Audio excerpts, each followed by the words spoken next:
itu karena dosa. Tidak ada alasan yang lain. Ya. Seperti ibaratnya Anda kerja di satu perusahaan. Kalau Anda menjadi seorang pegawai yang prestasi, datang on time, kerjakan pekerjaan yang diminta, ya, kita selalu mengikuti peraturan yang ada. Maka saya yakin Anda akan senang saja, happy aja di perusahaan itu. Begitu juga dengan atasan Anda pun akan mendapatkan semua bonus, gaji yang dijanjikan. Berbeda sekali dengan pegawai yang ugal-ugalan. Dalam bahasa Indonesia ugal-ugalan. Orang yang teledor, lalai. Dia datang kapan dia mau, pekerjaan tidak selesai, sering melanggar peraturan-peraturan.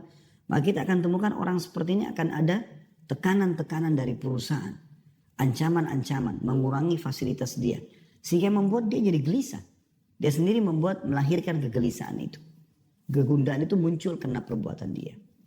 Jadi karena ada pelanggaran. Kalau tidak ada pelanggaran tidak akan terjadi hal itu.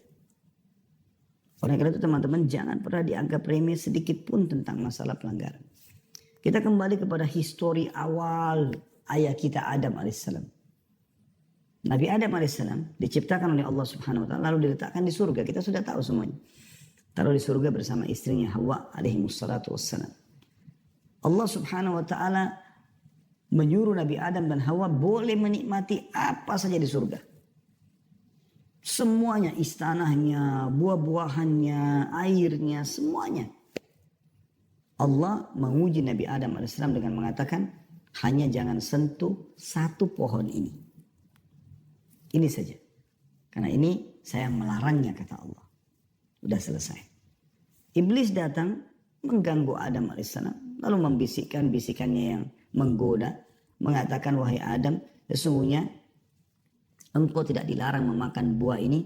Kecuali karena kalau kau makan kau akan jadi kekal. Kau tidak akan melalui proses kematian. Maka Nabi Adam pun tergoda lalu kemudian memakan buah tersebut. Lalu karena kemaksiatan kepada Allah ini Allah hukum Adam alaihissalam. Coba teman-teman kita renungi dulu firman Allah subhanahu wa ta'ala. Saya berharap teman-teman buka di aplikasi handphonenya Al-Quran.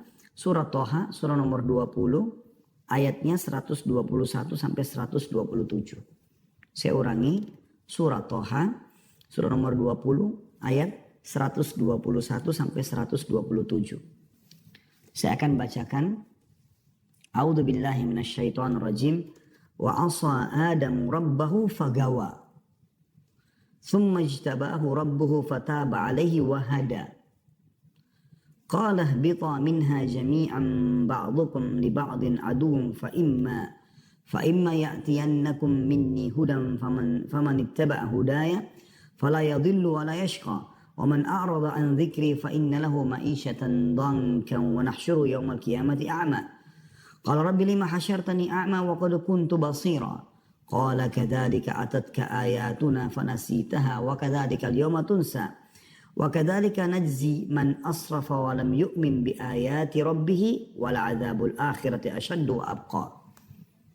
Terjemahannya, dan Adam pun mendurhakai Rabbnya. Ini awal kemaksiatan terjadi. Maka ia pun sesat. Allah sudah larang. Allah subhanahu wa ta'ala sebagai pencipta, saudaraku seiman, memberikan kepada Anda banyak sekali nikmat. Dan opsinya, pilihannya banyak sekali. Kayak misalnya makanan.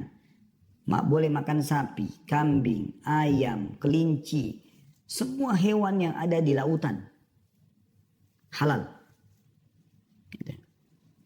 Dan Allah haramkan sebagian. Babi, anjing atau yang bertaring.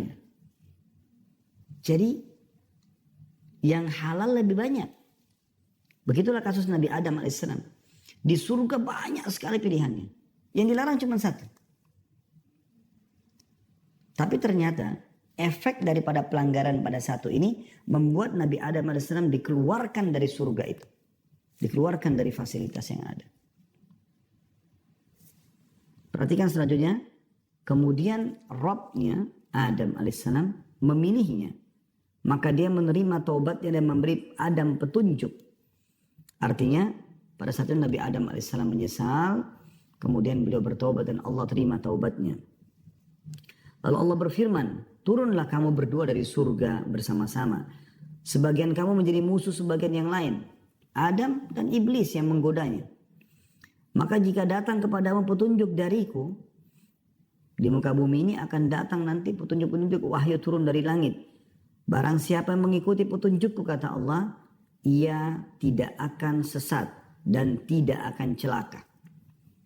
Makna tidak sesat dan tidak celaka, tidak sedih, tidak sumpek, ya, tidak gundah. Dia akan bahagia. Dan barang siapa yang berpaling dari peringatanku, tidak mau menikmati apa yang Allah halalkan dan sibuk dengan apa yang Allah haramkan. Padahal yang haram itu sedikit sekali ya. Tadi contoh makanan sudah saya berikan gambaran. Begitu juga dengan contoh minuman. Allah misalnya haramkan khamr, nggak boleh minum khamr yang memabukkan, nggak boleh narkotika. Allah ganti dengan susu, madu, sirup, banyak yang lain. Minuman halal. Allah haramkan zina. Kita butuh syahwat, ada syahwat untuk melampiaskan sama lawan jenis. Tapi Allah buka pintu nikah. Dan ada solusi, bukan tidak ada solusi dalam Islam. Makanya Allah bilang, siapa yang berpaling dari peringatanku, tetap memilih sesuatu yang bermaksiat kepadaku, maka sungguhnya baginya penghidupan yang sempit. Sempit ini tadi, gundah, sedih, sumpek. Siapa yang bermaksiat kepada Allah, ini diancamkan seperti ini. Dan kami akan mengumpulkannya pada hari kiamat dalam keadaan buta. Dibangkitkan nanti di mahsyar hari kiamat, buta. Lalu dia akan berkata, ya Robku, wahai penciptaku, mengapa engkau menghimpun aku dalam keadaan buta? Padahal aku dahulu, maksudnya di dunia, dalam keadaan bisa melihat. Allah berfirman, demikianlah. Telah datang kepadamu ayat-ayat kami. Maka kamu melupakannya. Dan begitu pula pada hari ini pun kamu dilupakan. Ya, hari kiamat tidak akan dilihat oleh Allah SWT. Dan demikianlah kami membalas orang-orang yang melampaui batas dan tidak percaya terhadap ayat-ayat Rabb-nya. Maksudnya sudah dilarang, kenapa masih dilanggar? Sudah diperintahkan, kenapa enggak dikerjakan? Dianggap oleh Allah melampaui batas dan tidak percaya dengan ayat-ayat Allah. Dan sungguhnya adab di akhirat itu lebih berat dan lebih kekal lagi.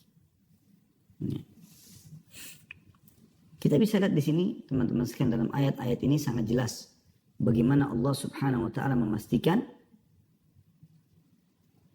di ayat 123-nya, "Faman ittaba'a hudaya fala yadhillu wa la yashqa."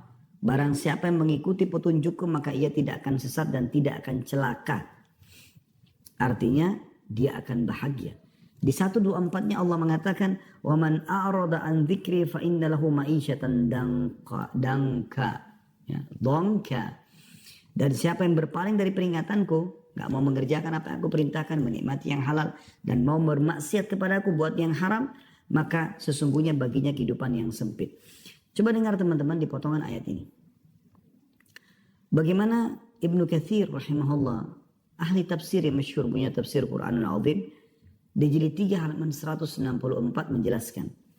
Dia mengatakan di dunia dia tidak akan mendapatkan ketenangan dan ketentraman bagi orang yang bermaksiat kepada Allah.